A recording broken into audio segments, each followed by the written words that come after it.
So, ito na yung diagram natin sa ating mini driving light mga katropa.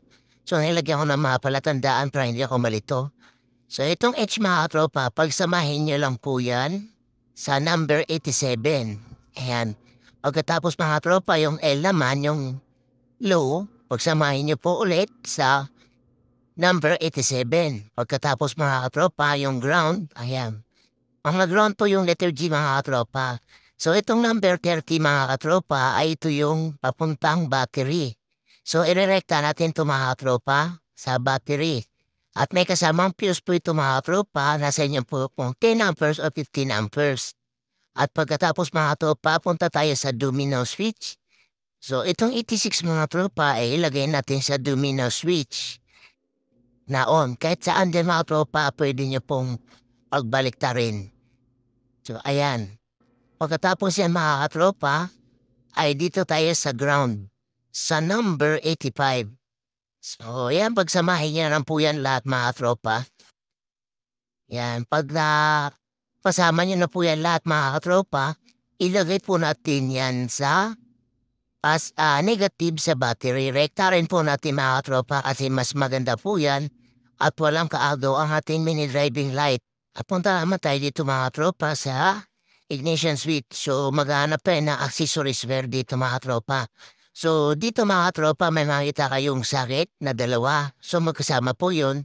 So hanapin niyo po yung flash relay mga tropa. Yung na-on at yung na-off. So yung isa kasi dyan mga tropa ay naka-live po yan lagi. At kung nahanap niyo na po ang flash relay mga tropa ay pwede niyo na pong subukan. At pagpasensyahan niyo na mga tropa, medyo magulo ako mag-explain. Kayo na po ang mag-intindi po.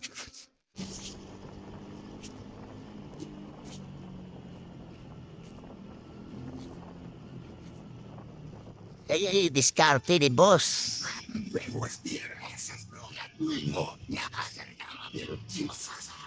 So kaya pala nilagyan yan mga tropa no, ng glue stick para hindi ma-deform ah, yung mga wire tsaka hindi magdikit-dikit kasi yun yung inaiwasan para hindi mag-short.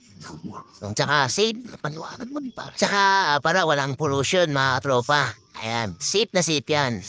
So mas matibay yan compare doon sa may sakit-sakit kasi yun lumuluwag. Yan, hindi talaga ano mo. O, tsaka nahinang yan mga tropa. Hindi lang glue stick lang po ang nilagay dyan, kundi pansa, may hinang. Kaya matibay na matibay yan mga tropa, oh. Pinudburan talaga ng matindi, oh. So, ganyan kasi pag gumawa to si Boss Rock. So, dyan ipapadaan yung mini driving light natin mga tropa. So, dyan. Kailangan maisalpak siya dyan. So, yan. Pag naisalpak yan, success. So, ayan nasa mga tropa. Naipasok na namin. So, ganito yung itsura niya. Ayan. Oh, di ba? Ay, ito pala. Ayan. Pinin sa mga tropa. So, mag-isang. Wow. Patato ko yan dyan. Ganyan. So, ikakabit na namin mga tropa. So, dito nilagay ni Boss Rock yung balas mga tropa sa ating mini driving light dahil mas safe daw po dito sa taas. So yan, pinagkakabitan po yan ng ating fairing sa inner. So diyan yan nilagay dahil safe na safe. Guys, yung before natin ha, ayusin na natin yung wiring. Pagkatapos na fix na natin, makikita nyo kung gaano katanda. Para wala nangyari.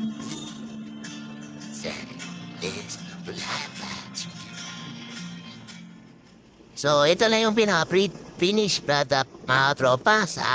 Yun, shoutout kay Boss Rock. Ayan, siya po yung tumira niya mga tropa. Napakasulit at napakalinis. No, tignan. So, yung motor lang ang hindi malinis. So, ayan. Ito yung balas na mini driving light mga tropa. Ito yung relay. So, ayan, ituturo. Matatanong tayo kay Boss kung paano yung mga wirings nito, no? So, ito yung relay mga tropa. Yung 30, 30, no? Number 30 mga tropa. Nilagay ni Boss Rap dito sa battery, sa mismong pinaka-battery. Positive. Ito, with fuse to mga katropa, nilagyan niya. Ngayon, yung negative naman, anong negative nito, boss? Ano, 85. Number 85. So, ayan, ito yung sama, pinagsama ko. Ano? Ayan, dalawang 85 na really pinagsama nilagay dito sa battery. Ayan. Positive at saka negative. Ayan, ito yun. Number, yung positive, number 30. At yung 85 is negative. So, kaya yung ginawa niya mga tropa para maganda. Dahil, pag nilagay kasi natin yan sa mga dito sa mga wire, pag sinaksak lang daw dyan, mag-aagawan yung ilaw. So, kung nirerekta natin sa mismong battery, ay mismong mini driving light lang talaga, kumbaga wala siyang kahalo. So, makikita mo talaga yung lakas ng ilaw na mini driving light. So, yun yung pinaka-advantage ng nakarekta sa battery. With fuse yan, mga tropa. Ngayon, yung natitirang, anong natin, 86, 86, 86. So, dalawang 86, sana ka, ay, hindi yan pumunta, yung dalawang 86, yung 86. Yung 86-1, saka 86-2. Nag-isa silang dalawa kasi yung pinaka, ito yun sa may high and low. Yung 86, hindi yan na high and low. Okay, itong accessories, well, ito yung pinakasusian. Oo, sa ano, hindi, sa, plaza relay, tumuta din na bit. At malapit doon sa plaza. Sa plaza relay daw yung isa nito mga tropa. So, ito yung kanya mga tropa ito. So, ako na maglalagay nito dito. So, ang tiyatanong lang natin ay yung mga wirings. Pagkatapos, ilan na lang yung natitira? Dalawa, may 87. Dalawa, 87. Yung 87 mga tropa, ito na yung sa balas. Balas, dalawang balas. Kasi isa silang dalawa. Tigi-isa. Okay. Saka yung negative itong balas, kasi tatlo to eh. Yung negative, sinama ko na rin mga pala dito. Sa negative na itong pinagapan ko. Pang nirekta, yung nandito na negative, nirekta mo dito sa negative din. Sa mismong battery na rin. Okay. So, ayan mga tropa, napakalinaw at so, ayan, shoutout kay boss. Jalin. So, ipakita namin kung gaano kalakas yung ilaw. So, ayan, papatang kay boss. Tapos na kami ito namin. Ayan o, tapos o, ayan o. So, ayan mga tropa, salamat. Kasi hindi talaga ako marunong mag-wiring at so, mga veterans lang talaga tayo nagpapan sa mga katropa. Yan. Yan yung tunay na kaibigan. So, ayan, magkakamit na tayo mga katropa. Solve the problem. Yan. So, ikakat ko muna ito mga tropa. Ipamalitan na lang namin sa inyo yung pinaka-full na gawa. Ayan. So, napakalinis na mga tropa. Kung gagayain nyo yung setup ni Boss Kap, ayan. Yung, balas ng mini driving light. Tapos, nandito yung relay. Ayan. So, napakalinis tignan mga tropa, no?